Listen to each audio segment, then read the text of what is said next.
दोस्तों, च्यवनप्राश के बारे में आपने टीवी ऐड में बहुत सुना होगा और शायद मैं उम्मीद करता हूं कि आपको इसके बारे में पता होगा।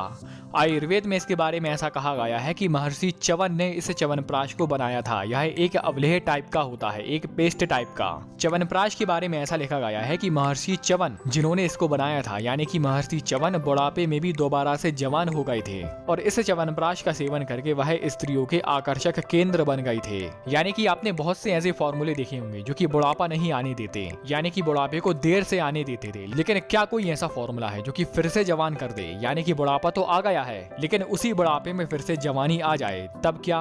तब ऐसी स्थिति में आपको करना चाहिए च्यवनप्राश का सेवन। और हाँ, ये क्लियर कट बात है कि बुढ़ापा जीवन का सत्य है, इसको कोई नहीं रोक सकता। इसमें ऐसा हो सकता है कि जवानी वाली ताकत आ जाए, यानी कि जो 25 साल वाली ताकत होती है वही आपकी 80 साल में आ जाए।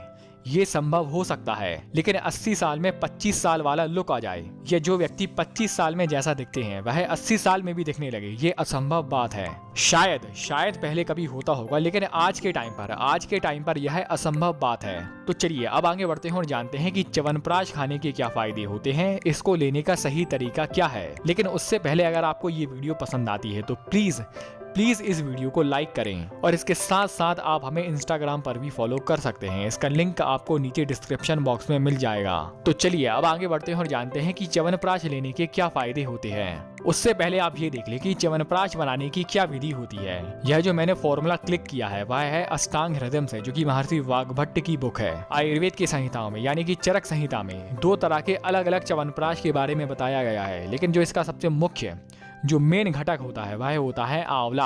अब आगे बढ़ते हैं और जानते हैं कि इसको लेने के क्या फायदे होते हैं। च्यवनप्राश खाने का जो मुख्य फायदा है वह है कि यह एंटी एजिंग की तरह काम करता है, यानी कि उम्र को रोकने वाला, जो कि अभी हमने पहले जाना था, जो कि महर्षि च्यवन का एक एग्जाम्पल था। अगर आपको ऐसा लगता है कि आपकी डाइजेशन पावर कम हो गई है, आपकी पाचन शक्ति, जो आप खाना पीना खाते हैं वह अच्छे से लगता नहीं है, वह अच्छे से पचता नहीं है, तब ऐसे में आप च्यवनप्राश का सेवन कर सकते हैं।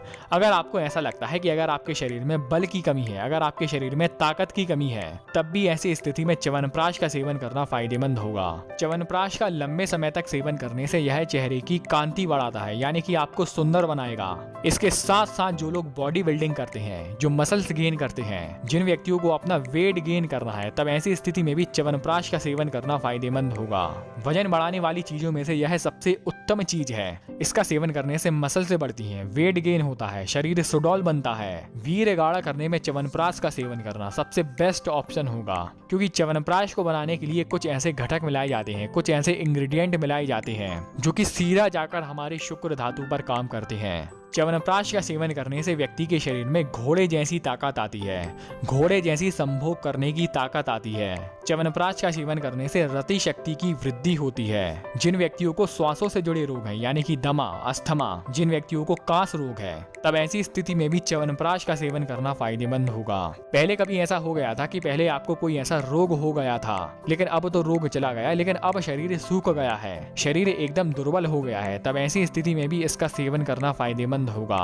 च्यवनप्राश का सेवन करने से याददाश्त शक्ति बढ़ती है, बुद्धि बढ़ती है, यानी कि पढ़ा लिखा लंबे समय तक ध्यान रहे, तब ऐसी स्थिति में च्यवनप्राश का सेवन करना एक बेहतरीन ऑप्शन है। और अंत में च्यवनप्राश का सेवन करने से व्यक्ति दीर्घ आयु को प्राप्त होता है, यानी कि उसकी आयु लंबी होती है, उस व्यक्ति की मृत्यु देर से होती है। ये रहे च्यवनप्राश खाने के अलग अलग फायदे। अब आगे बढ़ते हैं और जानते हैं कि च्यवनप्राश खाने का सही तरीका क्या है। च्यवनप्राश खाने की एक विधि बताई गई है कि जब भी आप खाना खाते हैं या जिस भी टाइम खाना खाते हैं, यानी कि लंच करते हैं, तो सीधा खाना खाने के 3 घंटा पहले आपको इसका सेवन करना है 1 चम्मच की मात्रा में। शुरुआत आप आधे चम्मच की मात्रा से कर सकते हैं और धीरे धीरे करके इसकी मात्रा बढ़ाएं 2 चम्मच। ये है च्यवनप्राश खाने का सही तरीका।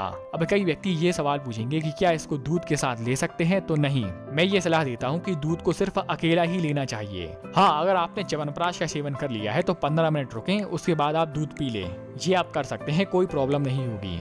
तो दोस्तों, उम्मीद करता हूँ कि यह वीडियो आपके जीवन में जरूर कारगर साबित होगी। आपने वीडियो यहाँ तक देखी, आपका बहुत बहुत आभार, धन्यवाद।